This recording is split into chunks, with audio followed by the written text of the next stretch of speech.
Assalamu alaikum guys, leo tupikeni mandazi malaini na kila mtu ana upishi wake. Mimi hivi ndo nilivyofundishwa.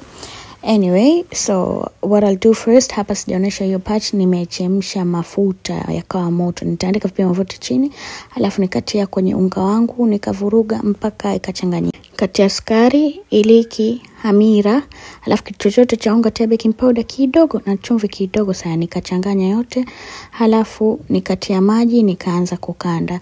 Make sure unga wako usiwe na maji mengi, la sivyo utakuja kunyonya mafuta ukikaanga. Then nitatoa kwenye mashine, nitaukanda kwa mkono ili uzidi kuwa soft. Unga haufai kunata kabisa. Halafu utakata madonge size unaotaka mwenyewe. Unaweza kuamusha madonge alafu kaja kuamusha mandazi, lakini mimi sikuwa na muda, kwa hiyo nimekata madonge na hapo nikakata mandazi yangu. So size unaotaka wewe mwenyewe madonge. Okay, then tutaweka kando hapo kwenye unga, alafu tutaanza kusukuma moja moja, isiwe nyembamba. Ikiwa nyembamba sana andazi litakuwa kara, yani litakuwa kavu, na ikiwa nene sana andazi litakuwa lenye nyama nyingi. Kwa hiyo mwenyewe utachagua unaotaka.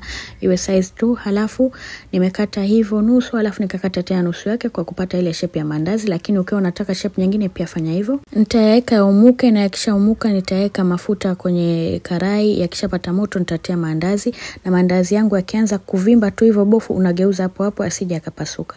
Yakipasuka yatanyonya mafuta. Okay, moto uwe wa kiasi, usiwe mdogo sana, mandazi yatakuwa magumu, na ukiwa mkali mandazi yataungua hajaiva. Ukishaona ameshapata rangi upande mmoja unageuza tena, na yakishapata rangi unavopendelea mwenyewe, kama unataka yakoze au yawe light, halafu utayatoa.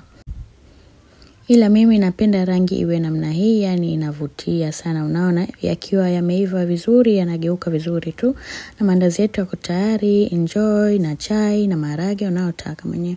Shukran.